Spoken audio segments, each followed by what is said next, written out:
ጤና ይስጥልን ውድና የተከበራችሁ ቤተሰቦቻችን እንደምን አላችሁልን? ይህ አዲስ ስፖርት የዩቲዩብ ቻናል ነው። እያደመጣችሁን እየተከታተላችሁን ስላላችሁ እጅጉን ከልብ አድርገን ነው የምናመሰግነው። በዛሬ ፕሮግራማችን በርከት ያሉ ርዕሰ ጉዳዮችን ወደ እናንተ እናደርሳለን። ሀሳብ አስተያየት ካላችሁ ኮሜንት ቦክስ ላይ ልታጋሩ እንችላላችሁ። በዛሬ ፕሮግራማችን ከማንቸስተር ዩናይትድ ጋር፣ ከአርሰናል፣ ከቼልሲ፣ ከሊቨርፑል፣ ከማንቸስተር ሲቲ፣ ሪያል ማድሪድ፣ ባርሰሎናን ጨምረን በጣም በርከት ያሉ የዝውውር ጉዳዮችን እያነሳን ቆይታን እናደርጋለን። አሁን የዝውውር መስኮቱ በጣሙን እየገፋ እንደሚገኝ ይታወቃልና ወደ መጨረሻዎቹ ጊዜያቶች ላይ እየተቃረብን እንገኛለን።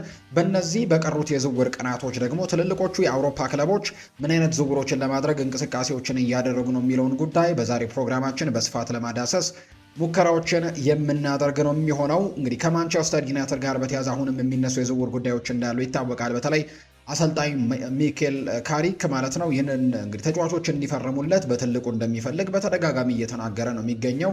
በተለይ ሰሞኑን በነበረው ፕሬስ ኮንፈረንስ ላይ በተለይ ዛሬ ከኤሲ ሚላን ጋር ከሚደረገው ጨዋታ በፊት በነበረው ፕሬስ ኮንፈረንስ ላይ አንድ ሀሳቡን ሰጥቷል። ማንቸስተር ዩናይትድ ወደ ትልቅነቱ ለመመለስ አሁንም የግድ እንግዲህ ቀዳዳዎችን መድፈን ይኖርብናል። በዚህ የዝውውር መስኮት ማስፈረም ያለብን ቦታዎች ያሉ እነሱን ለማጠናከር አሁንም ጥረት ማድረግ ይኖርብናል ሲልም ጭምር ነው ማይክል ካሪክ እየተናገረ የሚገኘውና በተለይ የግራ ፉልባኩ በትክክል መጠናከር ይኖርበታል የሚሉ ግምቶች ናቸው በትልልቆቹ የመረጃ ምንጮች እየወጡ የሚገኙት። ለማንቸስተር ዩናይትድ ምናልባት አስደሳች ሊሆን የሚችለው መረጃ ዩናይትድ በመጨረሻዎቹ የዝውውር ቀናቶች ላይ አሁንም ትልልቅ የሚባሉ ዝውውሮችን ለማድረግ ዝግጁ እንደሆነ የሚያሳዩ መረጃዎችን ነው በትልቁ እየተመለከትን የምንገኘው። ዩናይትድ አሁንም ለዝውውር በጀቶችን እንዳዘጋጀና በመጨረሻዎቹ ጊዜያቶች ላይ በጣም ወሳኝ ዝውውሮችን ለማድረግም ጥረት እያደረገ እንዳለ ሰምተናል። በግራ ፉልባክ ቦታ ላይ ተጫዋቾችን ለማምጣት ጥረት እያደረጉ ነው። ከዛ ውጭ የጆሹዋ ዝርክዚ መልቀቅና አለመልቀቅ አልተረጋገጠም። ነገር ግን በክለቡ ቢቆይም ከክለቡ ቢወጣም ማንቸስተር ዩናይትድ የአጥቂ መስመር ተጫዋች ስለማምጣት እቅድ እንዳላቸው የሚያሳዩ ነገሮች አሉ። ከዛ ውጪም እንግዲህ የኢኒዮስ ባለቤቶች ወይም የኢኖስ አመራሮች አብዛኞቹ በዚህ የክረምት ተጫዋቾች የዝውውር መስኮት የአማካይ ስፍራው በቂ ስራዎች ተሰርተውበታል ብለው ቢያምኑም ነገር ግን ማይክል ካሪክ አሁንም በዛ ቦታ ላይ የግድ ሶስተኛ ዝውውር መደረግ እንዳለበት የሚያሳይ አይነት አስቴቶችን ነው እየሰጠ የሚገኘውና በርከት ያሉ ስሞች እየተነሱ ነው። እነ ሳንደርበርግ፣ እነ ካርሎስ ባሌባ፣ እነ ኤድዋርዶ ካማቪንጋ፣ እነ ታይለር አዳምስ አሁንም በማንቸስተር ዩናይትድ እቅድ ውስጥ ይኖራሉ ተብሎ የሚጠበቁም የአማካይ ስፍራ ተጫዋቾች ናቸው። ከዩናይትድ የዝውውር ጉዳዮች ጋር አያይዘን እነዚህን ጉዳዮች በስፋት የምናነሳ ነው የሚሆነው። ሌላኛው ሲቲ እና ቼልሲን ሰሞኑን በጣም ሲያወዛግብ የነበረው የኤንዞ ፈርናንዴዝ የዝውውር ጉዳይንም በዛሬው ፕሮግራማችን ለማንሳት እንሞክራለን። ይሄ ተጫዋች እንግዲህ አሁን ቼልሲ የማይሸጥ አይነት ተጫዋች አድርገው ይቆጥረዋል። በተለይ እስከ ትናንትና ድረስ ቀነ ገደብ ሰጥቶ ነበር ማንቸስተር ሲቲዎች ይህንን ተጫዋች ለማስፈረም የሚፈልጉ ከሆነ እስከ ትላንትና ድረስ ነበር ጥያቄ ማቅረብ እንዳለባቸው ሲገለጽ የነበረው። ነገር ግን ሲቲ እስካሁን ድረስ ይፋዊ ጥያቄዎችን አላቀረበም። ያው በቃል ደረጃ 120 ሚሊዮን ዩሮ አቅርበዋል የሚሉ ነገሮች በትልቁ ይነሳሉ። ነገር ግን ቼልሲዎች 120 ሚሊዮን ዩሮ የሚቀበሉ አይደሉም። 140 ሚሊዮን ዩሮ ወይም 120 ሚሊዮን ፓውንድ ነው መቀበል የሚፈልጉትና ሲቲ ይህንን ጥያቄ እንዳላሟላ ነው የሚሰማቸው። ሲቲዎች ግን አሁንም የዝውውር መስኮቱ እስከሚዘጋ ድረስ ይህንን ተጫዋች የማስፈረም እድሎች አሉ ብለው እንደሚያምኑ ነው እየተገለጸ የሚገኘው።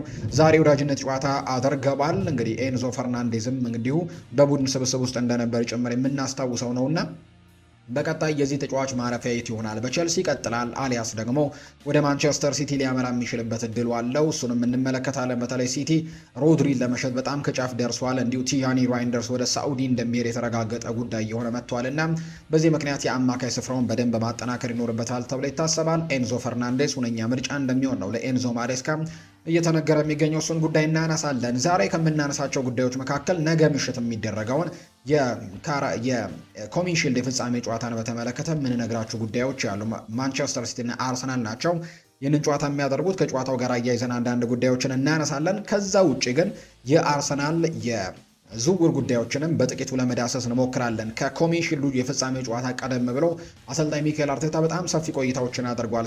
ስለ ራሱ የኮንትራት ነገሮች በደንብ አውርተዋል።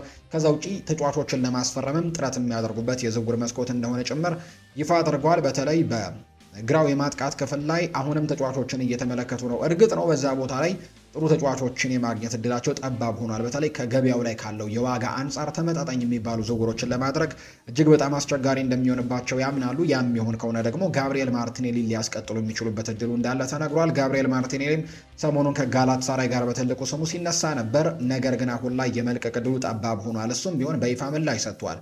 ወደ ቱርክ ሊግ በዚህ ሰዓት የማምራት ምንም አይነት ፍላጎት የለውም። ምናልባት ካመራ ቶፕ 5 ሊጎች ውስጥ ብቻ መጫወት እንደሚፈልግ ይፋ አድርጓልና የጋብሪኤል ማርቲኔሊ የመልቀቅ ጉዳይ አጠራጣሪ ሆኗል። ስለዚህ አርሰናል በግራው ክንፍ ላይ ተጫዋቾችን ያስፈርማሉ በትልቁ የሚጠየቅ ጥያቄ ነው። የቪክተር ኦስሜን ከአርሰናል ጋር ያለውን ጉዳይ በተመለከተ ምላሾችን በደንብ ሰምተናል። ከዛ ውጪ የሁሊያን አልቫሬዝ ጉዳይ አሁን ለአርሰናል የመሳካት እድሉ ጠባብ እየሆነ እንደመጣ የሚያሳዩ ነገሮች ያሉ። እነዚህን የዝውውር ጉዳዮች ሌሎች ክለቦችን ጨምረን በስፋት የምናነሳ ነው የሚሆነው። እስከ ፕሮግራማችን ፍጻሜ ከኛ ጋር እንድትቆዩ በአክብሮት ጋብዛችኋለሁ። ታዲያ ከኛ ጋር ቆይታን ስታደርጉ ስምና አድራሻችሁን እየጠቀሳችሁ ያላችሁን ሀሳብ አስተያየት እንድታጋሩን በአክብሮት እንጋብዛለን። ሰሞኑን በነበሩን ፕሮግራሞቻችን ላይ አንዳንድ ውድ ቤተሰቦቻችን ሀሳቦቻችሁን ስትሰጡን ነበርና እነሱን ጉዳዮች ወደ እናንተ እናደርስ። ፉአዴ መረጃዎች ከእውነተኛ ምንጭ መነሻ ማድረግ ተመራጭ ያደርጋል። በእኔ በኩል ሀሳብ አልስጥ እንጂ የዘውትር ተከታታይ መሆኔን ስገልጽ የተለየ አድናቆት እንዳለኝ ይወቅልኝ። የማንቼ ነገር የተጫዋቾች ስም እየቀያየሩ መጥራት ብቻ ሆነብን። ከፍቅር ሀገሯ ሸዋሮቢት አብዱሰላም አህመድ የላከልን ሀሳብ ነው። እጅግ ከልብ አድርገን እናመሰግናለን። ለአድናቆቱም ከልብ አድርገን እናመሰግናለን። ለተሳትፎም ከልብ አድርገን እናመሰግናለን። ሌላኛው አሸናፊ ገብረስላሴ የተባለ ቤተሰባችን ነው። ስለ ሊቨርፑል በደንብ ብትነግሩን የሚል አይነት ሀሳብን ልኮልናል። ከሊቨርፑል ጋር የተያዙ ጉዳዮችን በስፋት እናነሳለን። ያው ሊቨርፑል አሁን ላይ በክንፍ መስመር ላይ ተጫዋቾችን ስለማስፈረም ትልቅ ጥረት እያደረገ ይገኛል። ሁለት ተጫዋቾችን በትልቁ እየተመለከተ ነው፣ ብራድሊ ባርኮላን እና ኢብራሂም ኢምባዬን። ሁለቱም በፓሪሰን ዠርሜን የሚጫወቱ እንደሆኑ የሚታወቅ ጉዳይ ነው። ፓሪሰን ዠርሜን በአጥቂ መስመር ላይ ሶስት ተጫዋቾችን አስፈርሟል። ፌራን ቶሬስ፣ ሚካ ጎድስ እና ማግነስ አክሊዮሼ ቡድኑን የተቀላቀሉ ስለ መሆናቸው የተረጋገጠ ጉዳይ ነውና በዚህ ምክንያት የሉዊስ ኤንሪኬ ቡድን ባርኮላንና እንዲሁ ኤምባይንም የሚለቁበት እድል እንዳለ ነው እየተገለጸ የሚገኘው። እነሱን ጉዳዮች ከሊቨርፑል ጋር አያይዘን እናነሳለን። ኮዲ ጋክፖ የመልቀቅ እድል እንዳለው እየተገለጸ ነው። እነሱንም ጉዳዮች የምናነሳ ነው የሚሆነው። እስከ ፕሮግራማችን ፍጻሜ ከኛ ጋር አብራችሁ እንድትቆዩ በአክብሮት ጋብዛለሁ። የነሐሴ 10 ቀን የዕለተ ቅዳሜ ፕሮግራማችንን እንድትከታተሉ ነው በአክብሮት የምጋብዘው። ከመሸጋገሪያ በኋላ በድጋሚ ተመልሰን ስንመጣ በቀጥታም ወደ ዝውውር ርዕሰ ጉዳዮቻችን እናመራለን። ይህ አዲስ ስፖርት ነው። ፉአድ ባህሩ ከመላው የስቱዲዮ ባለሙያዎች ጋር በመሆን ይህንን ፕሮግራም እየመራው ቆይታን አደርጋለሁ። እንዳይረሳ ስምና አድራሻችሁን እየጠቀሳችሁ ሀሳቦቻችሁን አጋሩን። ቪዲዮአችንን ላይክ፣ ቻናላችንንም ሰብስክራይብ እያደረጋችሁ ቆይታን ከኛ ጋር አድርጉ። ከመሸጋገሪያ በኋላ በድጋሚ እንገናኛለን። አብረን እንቆይ።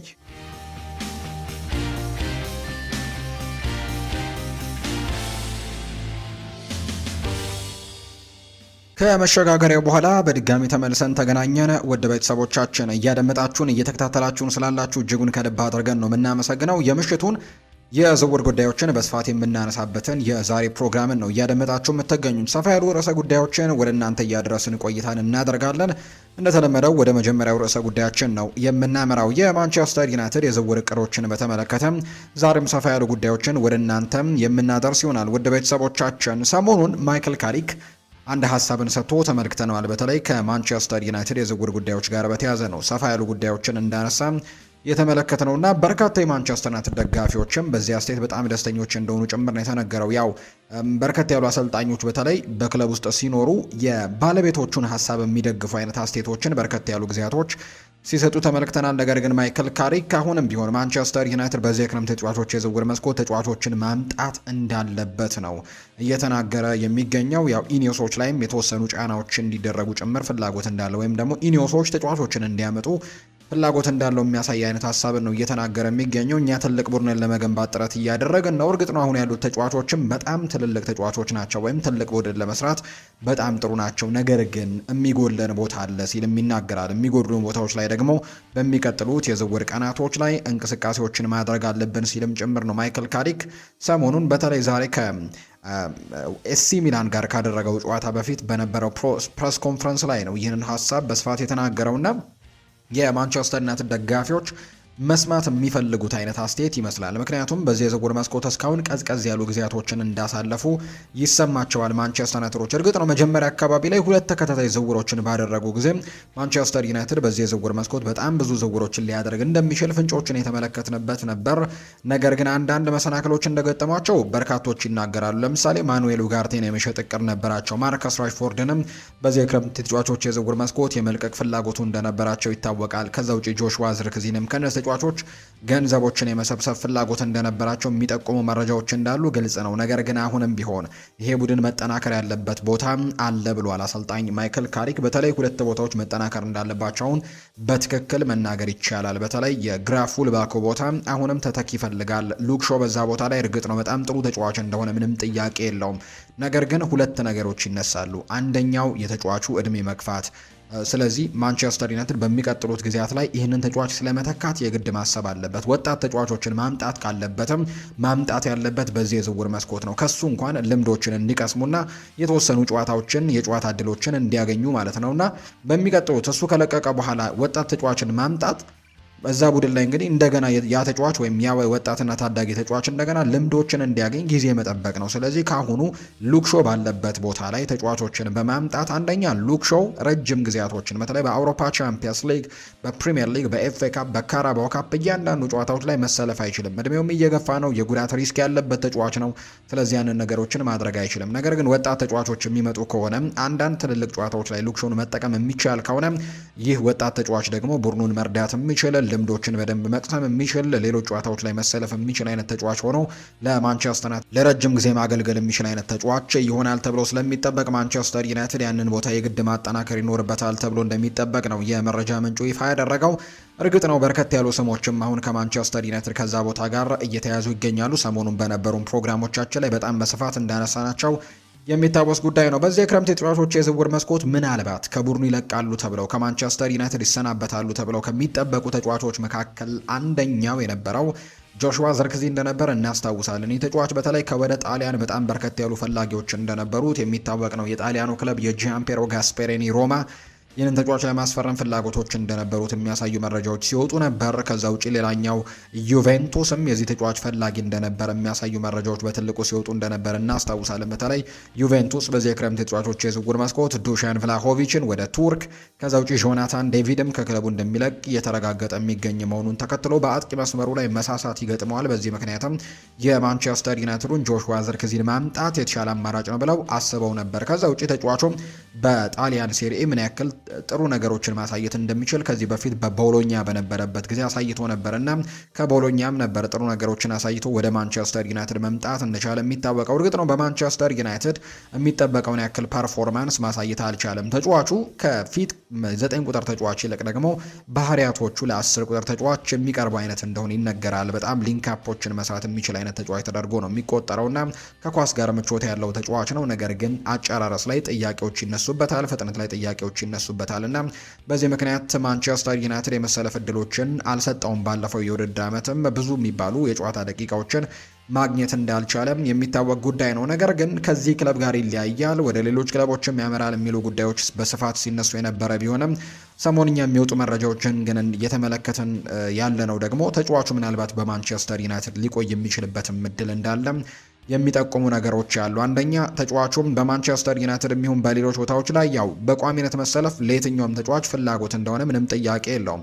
ይህንን ደግሞ በማንቸስተር ዩናይትድ እያገኘ አይደለም። ነገር ግን በክለቡ ደግሞ ደስተኛ እንደሆነ ይነገራል። በማንቸስተር ዩናይትድ ደስተኛ ነው። ነገር ግን የቋሚ ደቂቃዎችን አለማግኘቱ ነው ደስተኛ እንደማያደርገው እየተገለጸ የሚገኘውና በማንቸስተር ዩናይትድ ያለውን ቦታ አሁንም ተፎካክሮ ለማግኘት ጥረቶችን ማድረግ እንደሚፈልግ እየተገለጸ ነው። በፕሪሲዝን ጥሩ ነገሮችን እያሳየ ይገኛል። በመጀመሪያው ጨዋታ በተለይ ከሮዘንበርግ ጋር ያደረገው ጨዋታ ያስመለከተው አቋም በርካቶችን ግራ አጋብቶ ነበር። ወይም ጆሹዋ ዘርክዚ እድል ሲሰጠው እንኳን እድሉን በትክክል መጠቀም የማይችል አይነት ተጫዋች አድርገው ሲቆጥሩት ተመልክተናል። ነገር ግን አሁን ከዛ በኋላ ግን ያደረጋቸው ጨዋታዎች ላይ ግን ጥሩ ፐርፎርም ያደረገባቸው መርሃ ግብሮች እንደነበሩ የሚታወስ ጉዳይ ነውና ስለዚህም በክለቡ መቆየትን ሊመርጥ እንደሚችል እየተነገረ ነው። ማንቸስተር ዩናይትዶች ግን አንድ ውሳኔን ወስነዋል።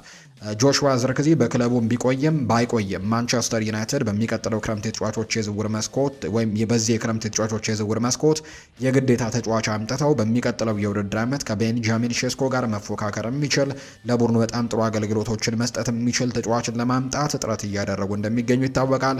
ለማንቸስተር ዩናይትድ በጣም መልካሙ የሚባለው ዜና የቤንጃሚን ሼስኮ ወደ ሜዳ መመለስ ነው ወይም ወደ ልምምድ ሜዳ መመለስ ነው። ዛሬ ከኤሲ ሚላን ጋር በሚደረገው ጨዋታ ላይ ይኖራል የሚሉ አይነት ሀሳቦች የነበሩ ቢሆንም በመጨረሻው ሰዓት ግን ያው ሪስክ ላለመውሰድ በሚል ሁለት የልምምድ ሴሽኖችን ከቡድኑ ጋር በጋራ አብሮ ልምምድ መስራቱ ይፋ አድርጓል አሰልጣኝ ማይክል ካሪክ። ነገር ግን በዛሬው ጨዋታ ላይ ሪስክ መውሰድ ስላልፈለገ እንዳልተጠቀመበት ጭምር ነው የተናገረው። ስለዚህ በቀጣይ ግን በመጀመሪያው ሳምንት በፕሪሚየር ሊግ ጨዋታ ላይ ይመለሳል ወደ ሜዳ ተብሎ ይጠበቃልና ይሄ ለማንቸስተር ዩናይትድ በጣም መልካሙ የሚባል ዜና ነው። በተለይ ባለፈው የውድድር ዓመት አጨራረሱ ላይ በጣም ጥሩ ነበር። ተጫዋቹ ሜዳ ላይ በነበረበት ጊዜ በማይክል ካሪክ ስር በጣም ጥሩ ፎርሞችን አሳይቶ ነበር ጉዳቱ እስኪገጥመው ድረስና በዚህ የውድድር ዓመት በርከት ያሉ የማንቸስተር ዩናይትድ ደጋፊዎች የዚህን ተጫዋች አገልግሎት በትልቁ ይጠብቃሉ።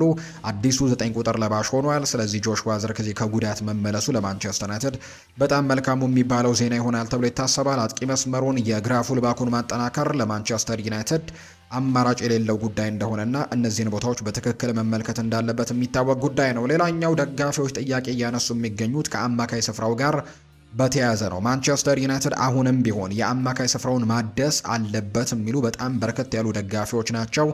እንግዲህ በትልቁ ስማቸው እየተነሳም የሚገኘው በተለይ ደግሞ 2 ዝውውሮችን ካደረጉ በኋላ ዩናይትድ ሌላ ተጨማሪ 3ኛ ጥሩ ዝውውር ያደርጋል ብለው የሚጠብቁ በጣም በርካቶች ነበሩ። ነገር ግን ያ ነገር ሳይሳካ የቀረ ይመስላል። እስካሁን ድረስ ማንቸስተር ዩናይትድ በዚህ የአማካይ ስፍራ ላይ ሌላ ተጫዋች ስለማስፈረሙ የተረጋገጠ ጉዳይ የለውም። የኢኒዮስ ሰዎችም መጀመሪያ ላይ 3 ተጫዋችን በአማካይ ስፍራ ላይ እናመጣለን ብለው ቃል የገቡ ቢሆንም አሁን ላይ ግን በፕሪሲዝኑ በተለይ ሜሰን ማውንት ጉዳት እስኪገጥመው ድረስ ጥሩ ነገሮችን ማሳየቱን ተከትሎ ከዛ ውጪ 2 ዝውውሮችን ማድረጋቸው ዩሪ ቴሌማንስ እና ከዛ ውጪ ሌላኛው አንድሬ ሳንቶስ መምጣታቸው፣ ኮቢ ማይኖ በዚህ ቡድን ውስጥ መኖሩ፣ ያው 10 ቁጥር ተጫዋች ቢሆንም ብሩኖ ሚጌል ፈርናንዴዝም በዚህ ቡድን ውስጥ መኖሩ እነዚህን አማራጮች እያፈራረቁ መጠቀምን ሊመርጡ እንደሚችሉ ይፋ አድርገዋል። ነገር ግን የማንቸስተር ዩናይትድ ደጋፊዎች ግን አሁንም የአማካይ ስፍራ ተጫዋች እንዲጨመርላቸው ጥያቄዎችን እያቀረቡ እንደሚገኝ ነው እየተገለጸ የሚገኘው። አሁን ላይ በማንቸስተር ዩናይትድ ቤት ምናልባት በቀጣይ ጊዜያት የሚሳኩ ከሆነ ሊመጡ የሚችሉ 4 ተጫዋቾች ስም ዝርዝሮች እንደወጡ የሚታወቅ ጉዳይ ነው። ያው አሌክስ ስኮት በዚህ ዝርዝር ውስጥ የነበረ ተጫዋች ነው። ነገር ግን የአሌክስ ስኮት በዚህ ክረምት አንደኛ ከቦርንመዝ የመልቀቁ ነገር የተረጋገጠ አይደለም። ሁለተኛ ነገር ደግሞ ተጫዋቹ እንኳን ቢለቅ በትልቁ ፍላጎት ያለው ወደ ቼልሲ ማምራት እንደሆነ ይታወቃልና ማንቸስተር ዩናይትዶች ይህንን ተጫዋች በክረምቱ የተጫዋቾች የዝውውር መስኮት ለማስፈረም ጥረት ያደረጉባቸው ጊዜያቶች ቢኖሩም አሁን ላይ ግን ይህንን ዝውውር የማድረጋቸው ነገር በጣም አጠራጣሪ እንደሆነ የሚጠቁሙ መረጃዎች ናቸው እየወጡ የሚገኙትና ስለዚህም አሌክስ ስኮትን የመመልከት እድላቸው ጠባብ ሆኗል። ከሱ ውጭ ግን ሌሎች 4 ዝውውሮችን ሊመለከቱ ይችላሉ ተብሎ ይታመናል። ይሄኛውም አንደኛው ካርሎስ ባሌባ ነው። ሰሞኑን በተደጋጋሚ ጊዜ ከማንቸስተር ዩናይትድ ጋር ስሙ ሲነሳ ሰምተናል። ኤድዋርዶ ካማቪንጋም በዚህ ዝርዝር ውስጥ እንዳለ ይነገራል። ሌላኛው የቦርንመዙ ታይለር አዳምስ ነው፣ አሜሪካዊው ተጫዋች። ሌላኛው ኖርዌያዊው የፉላም ተጫዋች የሆነው ሳንደርበርግም እነዚህን ተጫዋቾች እንደሚመለከቱ ይፋ ተደርጓል። እንደሚታወቀው ኢኒዮሶች በዝውውር ፖሊሲያቸው ላይ በፕሪሚየር ሊጉ ቢጫወቱ ልምድ ያላቸው በፕሪሚየር ሊጉ ከዛ ውጭ ደግሞ እድሜያቸው ከ25 እና 26 በታች ደግሞ ቢሆኑ በጣም ተመራጭ እንደሚያደርጉ የሚታወቅ ጉዳይ ነው። አሁን ላይ ከተዘረዘሩት ስሞች መካከል ከአራቱ ከኤድዋርዶ ካማቪንጋ ውጪ ሁሉም በፕሪሚየር ሊግ የሚጫወቱ ተጫዋቾችን ነው ማንቸስተር ዩናይትድ እየተመለከተ የሚገኘው። ኤድዋርዶ ካማቪንጋን በተመለከተ ማንቸስተር ዩናይትድ በዚህ የክረምት የተጫዋቾች የዝውውር መስኮት ከጅማሮ ጀምሮ ነው ከዩናይትድ ጋር ትልቁ ስሙ ሲነሳ እንደነበረ የምናስታውሰው። በተለይ ሪያል ማድሪዶች ይህንን ተጫዋች ስለመልቀቅ ያሰቡበት ጊዜ በጣም በርካታ ናቸው። ተጫዋቹንም የመልቀቅ ፍላጎት እንዳላቸው ይነገራል። ነገር ግን ተጫዋቹ በሪያል ማድሪድ መቆየትን ምርጫውን በማድረጉ ብቻ ነው እስካሁን ድረስ እንዳልወጣ የሚታወቀው። ነገር ግን አሁን ላይ በትልቁ እየተነገረ የሚገኘው ጉዳይ ተጫዋቹ የመልቀቅ እድሎች ሊኖሩት እንደሚችሉ የሚያሳዩ ፍንጮችን እየተመለከተን እንገኛለን እና በዚህ ምክንያት ተጫዋቹ የሚለቅ ከሆነ ማንቸስተር ዩናይትድ ለመመልከት ዝግጁ ከሆኑ ክለቦች መካከል አንደኛው እንደሆነ ምንም ጥያቄ እንደሌለው ነው የተገለጸውና በሚቀጥሉት ጥቂት ጊዜያት ምናልባት የኤድዋርዶ ካማቪንጋም የመልቀቁን ነገር እርግጥ ወይም እውን አድርጎት ወይም ደግሞ ተስማምቶ ከሪያል ማድሪድ ለመልቀቅ የሚስማማ ከሆነ ዩናይትድ ይህንን ተጫዋች ለማስፈረም ጥረቶችን ያደርጋል ተብሎ ይታመናል። ከዚህ በፊትም እንግዲህ ወደ ማድሪድ ከተማ ጭምር በማምራት የማንቸስተር ዩናይትድ አመራሮች ይህንን ተጫዋች ሲመለከቱት እንደነበርና ተጫዋቹንም ለማነጋገር ከወኪሎቹ ጋርም ትልቅ እንቅስቃሴዎችን ሲያደርጉ እንደነበር ሰምተናል። ስለዚህም የካማቪንጋ የመፈረምና ያለመፈረም ጉዳይ ወይም ማንቸስተር ዩናይትድ ለማስፈረም ጥረት ያደርጋል አያደርግም የሚለው ጉዳይ በተጫዋቹ መውጣትና ያለመውጣት ላይ የሚወሰን ይሆናል ተብሎ ይታሰባል። መጀመሪያ ግን ማስመር የሚኖርባቸው ጉዳይ ማንቸስተር ዩናይትድ 3ኛ የአማካይ ስፍራ ተጫዋችን የማስፈረሙ ነገር አሁንም ቢሆን አጠራጣሪ ሆኖ እንደቀጠለ ነው። ለካማቪንጋ እስከ 70 ሚሊዮን ዩሮ አካባቢ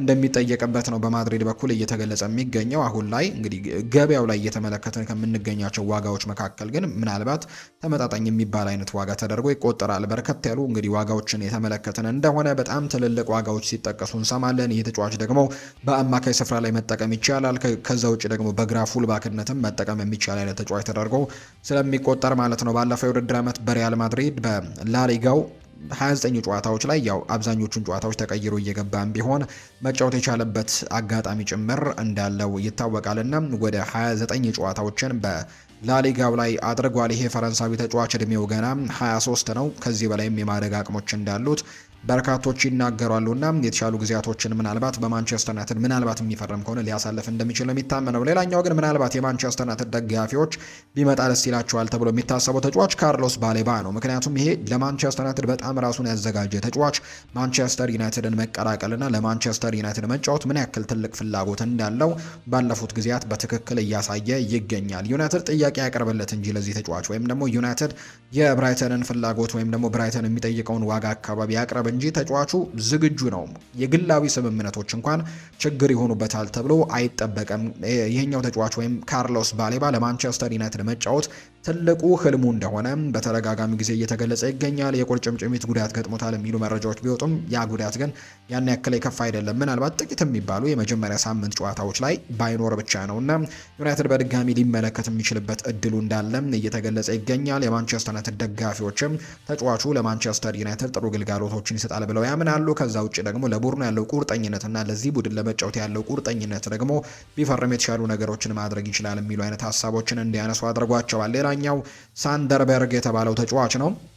እንግዲህ ሳንደርበርግን በፉልሃም ጥሩ ነገሮችን ማድረግ የቻለ ተጫዋች ተደርጎ እንደሚቆጠር ነው እየተገለጸ የሚገኘው። እንግዲህ ካርሎስ ባሌባ ጋር እንመለስና አንዴም ካርሎስ ባሌባ ባለፈው የውድድር ዓመት በብራይተን 31 የፕሪሚየር ሊግ ጨዋታዎችን እንዳደረገ የሚታወቅ ነው። ያው የጎል ቁጥሮችን ማስመዝገብ ያን ያክል በጎል አስተዋጽኦችን የሚያደርግ አይነት ተጫዋች አይደለም። የ6 ቁጥር ተጫዋች እንደሆነ የሚታወቅ ጉዳይ ነው።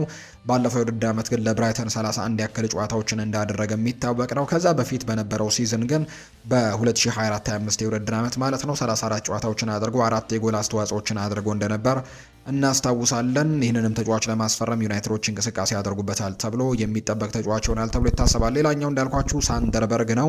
ሳንደርበርግ እንግዲህ ጥሩ እንቅስቃሴዎችን በዚህኛው ክለብ ማድረግ ችሏል። በኖርዌይ ብሔራዊ ቡድን በዚህ ዓለም ዋንጫ ላይ በጣም ጥሩ ነገሮችን ሲያደርግ የነበረ ተጫዋች ተደርጎ ይቆጠራል። እናም ለኖርዌይ ብሔራዊ ቡድን በዓለም ዋንጫው ላይ በጣም ጥሩ አስተዋጽኦች፣ በተለይ ኖርዌይ በዚህ ዓለም ዋንጫ ላይ አልተጠበቀችም ረጅም ርቀቶችን ትጓዛለች ተብሎና እንደዚህ አይነት ጥሩ የሚባሉ ተጫዋቾች መኖራቸው ግን ጥሩ ጉዞዎችን እንዲያደርጉ አድርጓቸዋል። በአማካይ ስፍራው ላይ ለቡድኑ ጥሩ አስተዋጽኦችን ማበረከቱ የሚታወስ ነው።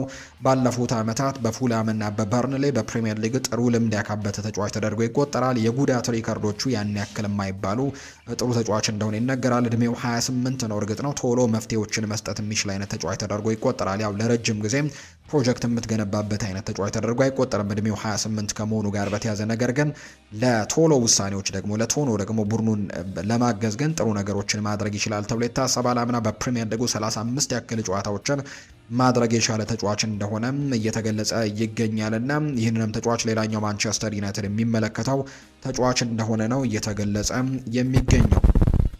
ከዛ ውጪ ታይለር አዳምስንም ማንቸስተር ዩናይትዶች እየተመለከቱት እንዳለ ይታወቃል። ይህ አሜሪካዊ ተጫዋች ምናልባት በገንዘብ ጉዳይ ላይ ማንቸስተር ዩናይትድ ዝቅ ባለ ዋጋ ሊያስፈርማቸው ከሚችሏቸው አማራጮች መካከል አንደኛው ተደርጎ ይቆጠራል። ታይለር አዳምስ ምናልባት ክለቡ ቦርንመስ ከፍ ያሉ ገንዘቦችን የሚጠይቅበት ካልሆነ በስተቀር ይሄ ተመጣጣኝ የሚባል አይነት ዝውውር ተደርጎ የሚቆጠር አይነት ዝውውር ነው ለማንቸስተር ዩናይትድ። እድሜው 27 ነው። ባለፈው የፕሪሚየር ሊግ የውድድር ዓመት በቦርንመስ ቤት 25 ጨዋታዎችን አድርጎ 4 የግብ አስተዋጽኦችን አድርጓል። 2 ጎሎችን አስቆጥሮ 2 አሲስቶችን ያደረገበት የውድድር ዓመት እንደነበር ይታወሳል። በብራይተን ጥሩ እንቅስቃሴዎችን ካደረጉ ተጫዋቾች መካከል አንደኛው ነውና ወደ ማንቸስተር ዩናይትድ ሊቀላቀሉ ከሚችሉ ተጫዋቾች መካከል አንደኛው ተደርጎ ይቆጠራል። በአጠቃላይ ማንቸስተር ዩናይትድ በሚቀጥሉት የዝውውር ቀናቶች ላይ በበርካታ ቦታዎች ላይ እንግዲህ በጣም ቢዚ ሆነው ሊያልፉ የሚችሉበት ጊዜ እንደሆነ እየተነገረ ነው። ትልልቆቹ የአውሮፓ ሚዲያዎች ጭምር እንደ አንድ ሚተን አይነት የመረጃ ምንጮች እንደሚናገሩት ከሆነ ማንቸስተር ዩናይትድ አሁንም ቢሆን በጀቶች እንዳሉትና በርከት ያሉ ነገሮችን ወይም በርከት ያሉ ዝውውሮችን ለማድረግ የሚያስችል በጀት እንዳለው አሁንም ያልተነካ በጀት እንዳለውና ለተጫዋቾች መጀመሪያ ላይ ከመደቡት በጀትም አሁንም ገና የሚቀራቸውና ተጫዋቾችን ለማስፈረም ጥሩ እድል እንዳላቸው ጭምር ይናገራሉ። ስለዚህ በሚቀጥሉት በመጨረሻዎቹ ጊዜያቶች ላይም ትልልቅ እንቅስቃሴዎችን ለማድረግ ጥረቶችን ያደርጋሉ ተብሎ ነው የሚታሰበው በማንቸስተር ዩናይትድ በኩልና እንግዲህ ማንቸስተር ዩናይትድን ብለን የዝውውር መስኮቱ እስኪጠናቀቅ ድረስ ማመን አይቻልም ብለዋል በርካቶች። ስለዚህ በሚቀጥሉት ቀናት ላይ የተለያዩ ዝውውሮችን ሊያስመለክቱን እንደሚችሉ ነው በማንቸስተር ዩናይትድ በኩል መረጃዎቹን እየሰማን የምንገኘው። ሌላኛውን ርዕሰ ጉዳያችንን ደግሞ እንመልከት። የኤንዞ ፈርናንዴዝ ጉዳይ ሰሞኑን በማንቸስተር ሲቲ እና በቼልሲ መካከል ትልቅ ውዝግቦችን ሲፈጥር የነበረና የበርካቶችም ትልቅ መነጋገሪያ የነበረ ርዕሰ ጉዳይ እንደነበረ የምናስታውሰው ጉዳይ ነው። ይሄ ተጫዋች ወደ ማንቸስተር ሲቲ ሊያመራ ይችላል የሚሉ ግምቶች በትልቁ ሲወጡ እንደነበር የሰማንባቸው ጉዳዮች አሉ። እርግጥ ነው አሁንም የተጠናቀቀ ነገር እንደሌለው ይፋ ተደርጓል። እንደ ምክንያትነት የሚነሳው አንደኛ ነገር ቼልሲ በዚህ ተጫዋች የዝውውር ጉዳይ ላይ ቀነ ቀደብን አስቀምጦ ነበር። ትላንትና የመጨረሻው ቀን እንደሆነ ይህንን ተጫዋች ለማስፈረም የትኛውም ክለብ በትልቁ ግን ያው ማንቸስተር ሲቲን የተመለከተ ጉዳይ ነው። ማንቸስተር ሲቲ ይህንን ተጫዋች እንዲያስፈርም የሚፈልግ ከሆነ የመጨረሻው ቀነ ገደብ ትላንትና አርብ እንደነበር ነው ቼልሲ ይፋ አድርጎ የነበረው። ከዛ በኋላ ግን ምንም አይነት ዝውውር እቅዶችን እንደማይቀበል ጭምር ነበር ይፋ ያደረገው ቼልሲ። ትላንትና ግን ማንቸስተር ሲቲ ይሄ ነው የሚባል እንቅስቃሴዎችን እንዳላደረገ እስከ ትላንትና ድረስ ይፋ ተደርጓል። እርግጥ ነው ያቀረባቸው ጥያቄዎች ያሉ የሚሉ አንዳንድ የመረጃ ምንጮች ያሉ። በተለይ ማንቸስተር ሲቲ 120 ሚሊዮን ዩሮ አቅርቧል የሚሉ ጥያቄዎችን ሰምተናል። 120 ሚሊዮን ዩሮ ደግሞ ቼልሲ የሚቀበሉ አይደለም። ቼልሲ በዩሮ ከሆነ እስከ 140 ሚሊዮን ዩሮ ነው ለዚህ ተጫዋች የሚቀበለው፣ ወይ ደግሞ 120 ሚሊዮን ፓውንድ ለኤንዞ ፈርናንዴዝ ዝውውር እንደሚፈልጉ ይፋ አድርገዋልና በዚህ ምክንያት እንግዲህ የትላንትና ይሄ ነገር ሳይሳካ መቅረት ወይም ደግሞ ማንቸስተር ሲቲ እነዚህ አይነት ጥያቄዎችን አለማቅረቡን ተከትሎ ቼልሲ ሙሉ ለሙሉ ዝውውሩ ተዘግቷል ብለው የሚያምኑ ቢሆንም ፋብሪዚዮ ሮማኖ እንደተናገረው ከሆነ በቼልሲ ከዚህ በኋላ አይነኬ ከሚባሉት ተጫዋቾች መካከል አንደኛው ተደርጎ ይቆጠራል ኤንዞ ፈርናንዴዝ። ከዚህ በኋላ የትኞቹን ፈላጊ ክለቦች ቢመጡ ይህንን ተጫዋች ለማስፈረም እድሉ እንደሌላቸው እንግዲህ ወይም ደግሞ እንደዛ እንደሚያደርጉ ቼልሲዎች ይሰማቸዋል የሚል አይነት ሀሳብን በይፋ ቢናገርም በማንቸስተር ሲቲ በኩል ያለው አረዳድ ግን ይሄኛው አይደለም። እስከ መጨረሻው የዝውውር ቀናት ጭምር ይህንን ተጫዋች ለማስፈረም አሁንም እድሉ እንዳላቸው ይሰማቸዋል። በተለይ የቀድሞ አሰልጣኙ ኤንዞ ማሬስካ አሁን በማንቸስተር ሲቲ አሰልጣኝነት ነው የሚገኙትና የተጫዋቹ የቀድሞ አሰልጣኝ ናቸው። በተለይ አሰልጣኝ ኤንዞ ማሬስካ በተሰናበተበት ጊዜ በጣም ከተበሳጩ ተጫዋቾች መካከል አንደኛው ተደርጎ እንደሚቆጠር ይታወቃል። ኤንዞ ፈርናንዴዝ እና ደስተኛ ካልነበሩ ተጫዋቾች ወይም ሱፐርስታሮች መካከል አንደኛው ነበር። እሱ ኮል ፓልመርን ጨምሮ ሌሎችም ተጫዋቾች ደስተኞች ያልነበሩም እሱ ተሰናብቶ በመጡት አሰልጣኞች እና በዛ ምክንያትም ከቡድኑ ለመልቀቅም ፍላጎቶች እንደነበሩት የሚያሳዩ ምልክቶችን ተመልክተን ነበር። ከዛ በኋላ ደግሞ የነበሩት ውጤቶች ደግሞ በጣም አስከፊ እንደነበሩ የምናስታውሰው ነውና እነዛ ነገሮች ተደማምረው ኤንዞ ፈርናንዴዝን ከቡድኑ እንዲወጣ ሊያደርጉ የሚችሉ ምክንያቶች ተደርገው ተቆጥረው ነበር። በክረምቱ በርካቶች በእርግጠኝነት የሚናገሩት የነበረው በዚህ የክረምት ተጫዋቾች የዝውውር መስኮት ይህ ተጫዋች ኤንዞ ፈርናንዴዝ ወደ ሪያል ማድሪድ ያመራል የሚል ግምት ነው። ሪያል ማድሪዶች ግን በመጨረሻም ይህንን ዝውውር እንዳያደርጉ አድርጓቸዋል። በተለይ የኤንዞ ፈርናንዴዝ ወኪል የሆነው ፓስቶሬ ይባላል እና ይህ ሰው ሲናገርም እኛ ሪያል ማድሪዶችን እንፈልጋለን፣ ሪያል ማድሪዶችም እኛን ወይም ደግሞ ኤንዞ ፈርናንዴዝን ማስፈረም እንደሚፈልጉ በእርግጠኝነት መናገር ይችላለሁ ሲልም ተናግሮ ነበርና ይሄ በቼልሲ በኩል ያለውን ውጥረት ግን ከፍ አድርጎት ነበር። ነገር ግን አዲስ አሰልጣኝ ቻቪ አሎንዞ ከመጣ በኋላ ግን ሁሉን ነገር ለማርገብ ሞክረዋል።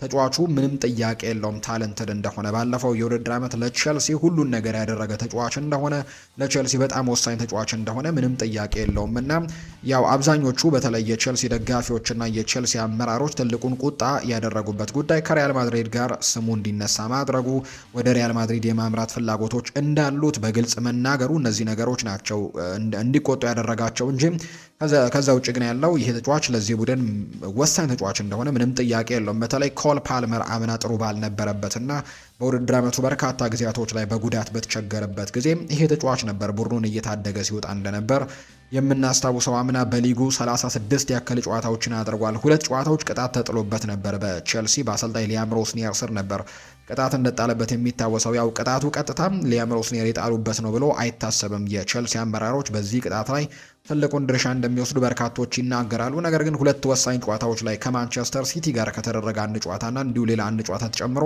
2 ጨዋታዎች ቅጣት ተጥሎበት ነበርና ከ38ቱ ጨዋታዎች ያልተጫወተው እነዛን 2ቱን ጨዋታዎች ብቻ ነው። ሌሎቹን 36 መርሃ ግብሮች ላይ አምና በፕሪሚየር ሊጉ ተሳትፎን አድርጓል ኤንዞ ፈርናንዴዝ።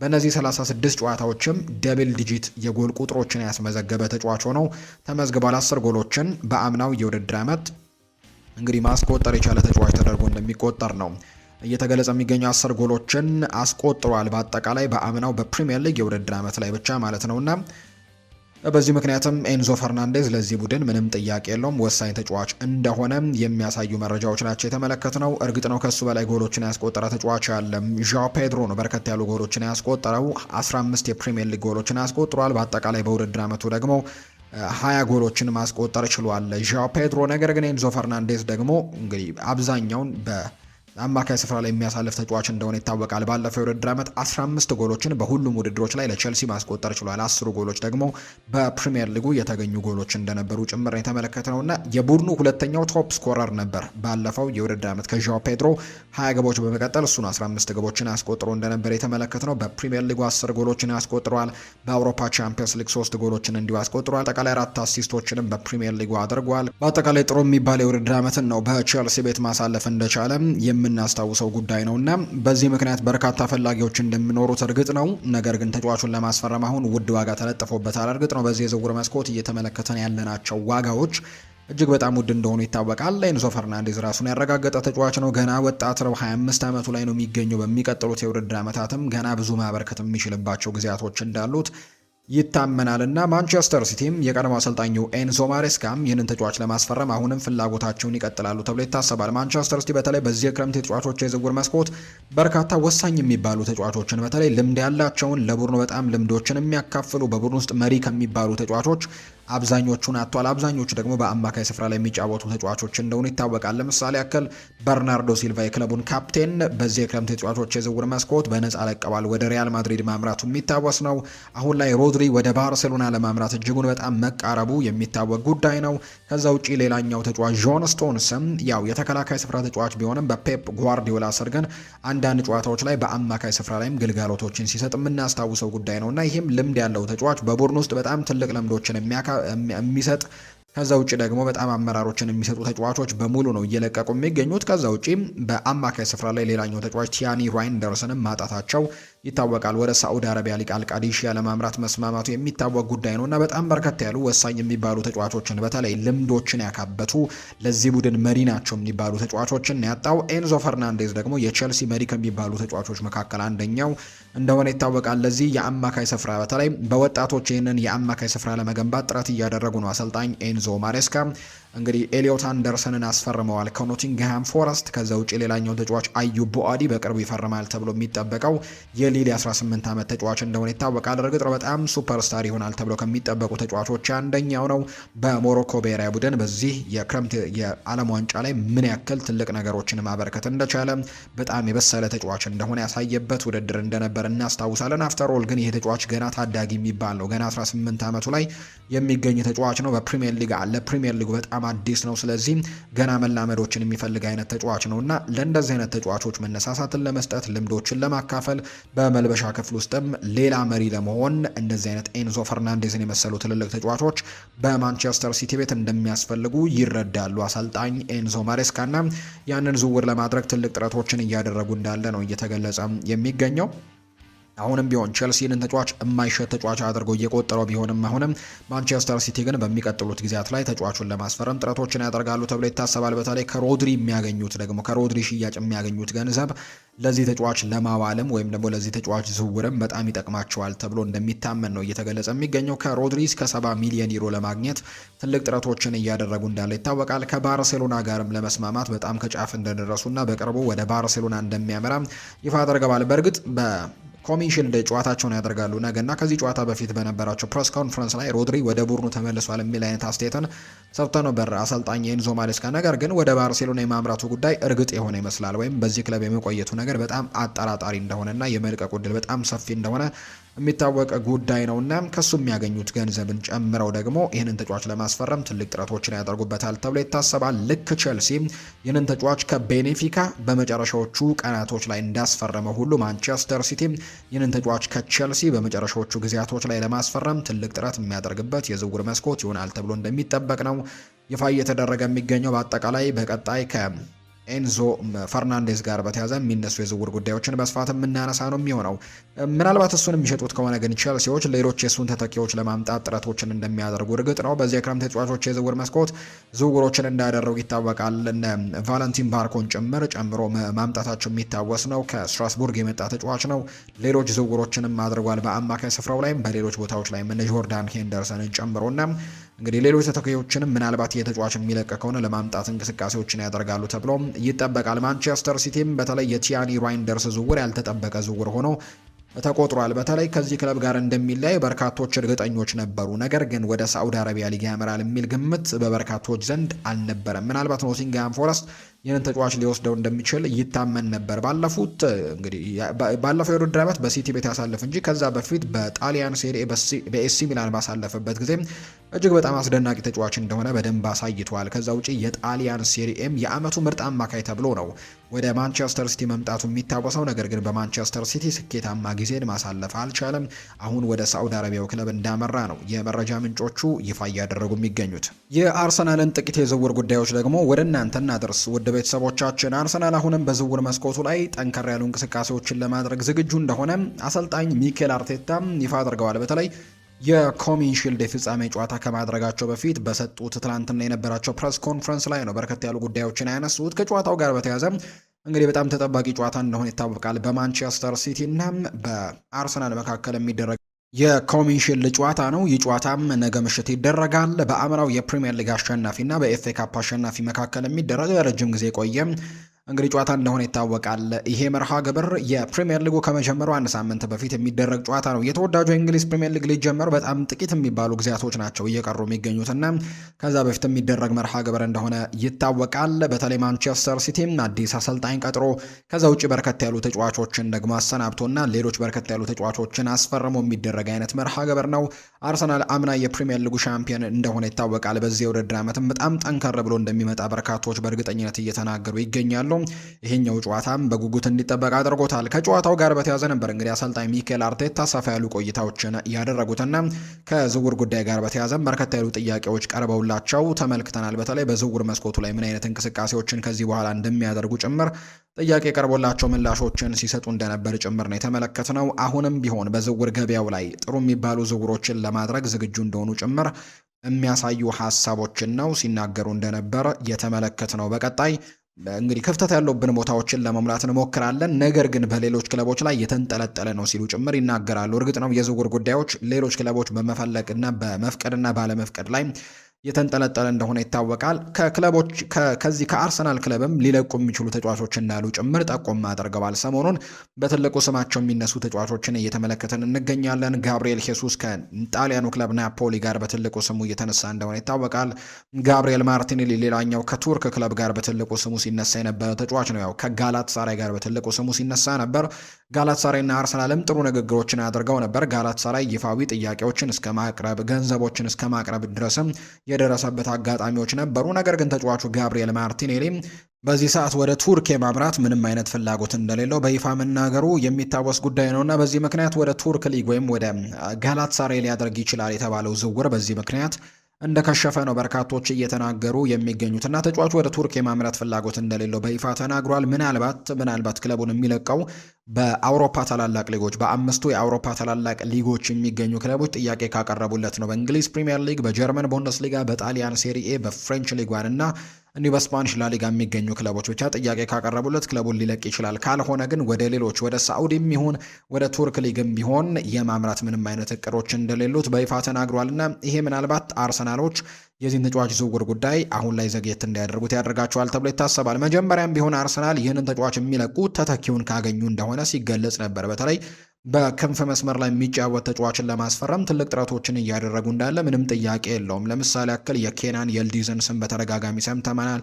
የዩቬንቱስ ተጫዋች ነው። ዩቬንቱሶች ምንም እንኳን ይህንን ተጫዋች የመልቀቅ ፍላጎት ባይኖራቸውም ነገር ግን አንዳንድ በጣም ለጣሊያን ቅርብ የሆኑ የመረጃ ምንጮችና ለዩቬንቱስም ቅርብ የሆነው ቱቶ ዩቬ የተባለው የመረጃ ምንጭ እንደተናገረው ከሆነ ምናልባት ይህንን ተጫዋች የሚለቁት በጣም ጥሩ የሚባል ገንዘብን ወይም አማላይ የሚባል ገንዘብ ከቀረበላቸው ነው ዩቬንቱሶች የሚል አይነት ሀሳብ እንዳላቸው ይናገራሉ። ከዛ ውጪ እነ ሊሊማን እንጃይንም ጭምር ሲመለከቱ እናስታውሳለን። እሱም በአልሂላል በጣም በጠብቅ ሲፈለግ የነበረ ተጫዋች እንደሆነ ይታወቃል። ከፍተኛ ገንዘቦችም ቀርበውለት ነበር።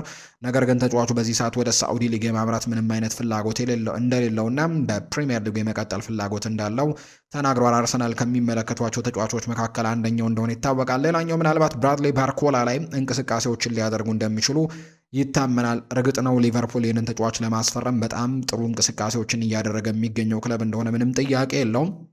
በተለይ አርሰናሎች ይህንን ተጫዋች የዝውውር መስኮቱ ከመከፈቱ ጊዜ ጀምሮ እንደ አማራጭነት የሚያዩት ተጫዋች እንደነበር ይታወሳል። መጀመሪያ ሞርጋን ሮጀርስን ለማስፈረም በሚጥሩበት ጊዜ ምናልባት የሞርጋን ሮጀርስ ዝውውር የማይሳካ ከሆነ እንቅስቃሴያቸውን ወደዚህኛው ተጫዋች ወደ ብራድሊ ባርኮላ እንደሚያደርጉ በተደጋጋሚ ሲገለጽ እንደነበር የምናስታውሰው ጉዳይ ነው። ነገር ግን አሁንም ቢሆን ብራድሊ ባርኮላን የማስፈረማቸው ነገር አጠራጣሪ ይመስላል። እንደ ምክንያትነት የሚነሳው አሁን ላይ ሊቨርፑል በጣም ጠንከር ያለ እንቅስቃሴ እያደረገ ነው። ከዛ ውጭ ደግሞ ፓሪስ ሰን ዠርሜን እዚህ ተጫዋች ላይ የለጠፈበት ዋጋ በርካታ ክለቦችን እያሸሸ ነው የሚገኘው።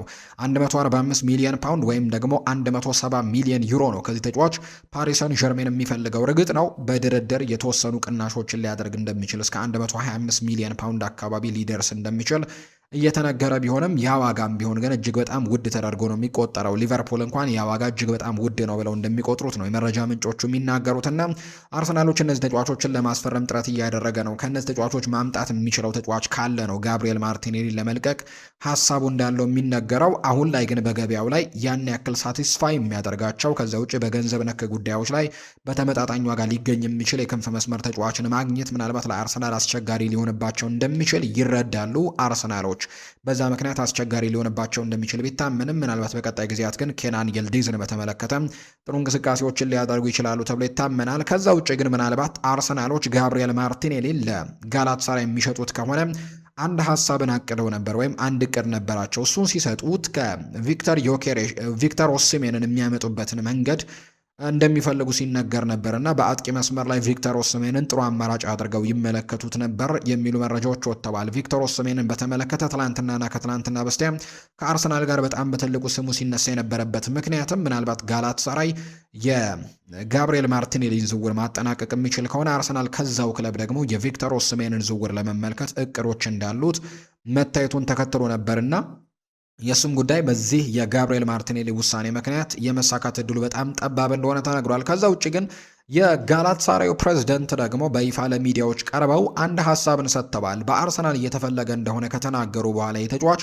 እኛ ግን በጭራሽ ይህንን ተጫዋች የመሸጥ እቅዱ የለንም። ምናልባት አርሰናል ቢሊየን ፓውንዶችን ጭምር ይዞ ቢመጣ እኛ ቪክተር ኦሲሜንን በጭራሽ አንለቀውም የሚል አይነት ሀሳብን ጭምር ነው ጋላታሳራይ ፕሬዝዳንት እየተናገሩ የሚገኙትና ለዚህ ቡድን በጣም ወሳኝ ተጫዋች እንደሆነ በይፋ ተናግረዋል። ስለዚህ ምንም አይነት ጥያቄዎች ቢቀርብላቸው ይህንን ተጫዋች የመልቀቅ እቅድ እንደሌላቸው ጭምር ነው እየተናገሩ የሚገኙት። በቀጣይ ቀናት ግን ከዚህ ተጫዋች ጋር በተያያዘ ጥያቄዎች ሊነሱ እንደሚችሉ ይታመናል። አርሰናል አሁንም ቢሆን በክረምት የተጫዋቾች የዝውውር መስኮት ማጠናከር ያለባቸው በጣም በርከት ያሉ ቦታዎች እንዳሉ ምንም ጥያቄ የለውም። አሁንም ቢሆን ተከላካይ ስፍራ ላይ በተለይ ዊሊያም ሳሊባ ጉዳት እንዳጋጠመው የሚታወቅ ነውና የዊሊያም ሳሊባን ቦታ መተካት የሚችል ተጫዋችን ለማስፈረም ጥረቶችን ማድረጋቸውን ይቀጥላሉ ተብሎ ይታሰባል። ከዛ ውጪ ደግሞ እንዲሁ በክንፍ መስመር ላይና በአጥቂ መስመር ላይ ቦታዎቹን ማጠናከር አለባቸው ተብሎ ይታሰባል። በክንፍ መስመር ላይ የተለያዩ ተጫዋቾችን ይመለከታሉ ተብሎ ነው የሚታሰበው። በአጥቂ መስመር ላይ የመሳካት እድሉ ጠባብ ቢሆንም አሁንም የሁሊያን አልቫሬዝ የዝውውር ጉዳይ ምንም ያልተቋጨ ነገር እንደሆነ የሚታወቅ ጉዳይ ነውና በቀጣይ ቀናት ላይ እነዚህን ዝውውሮች በአርሰናል ቤት ልንመለከት የምንችልበት እድል በጣም ሰፊ እንደሆነ የመረጃ ምንጮቹ እየተናገሩ እንደሚገኝ ነው ዘገባው ይፋ ያደረገው። ውድን የተከበራችሁ ቤተሰቦቻችን የዛሬውን የዕለተ ቅዳሜ የዝውውር ጉዳዮችን በስፋት ያነሳንበት የምሽቱን ፕሮግራማችን ስታደምጡ ቆይታን አድርጋችኋል። ከእኛ ጋር ስለነበራችሁ እኛንም ስታደምጡን ስለነበራችሁ እጅግ ከልብ አድርገን ነው የምናመሰግነው።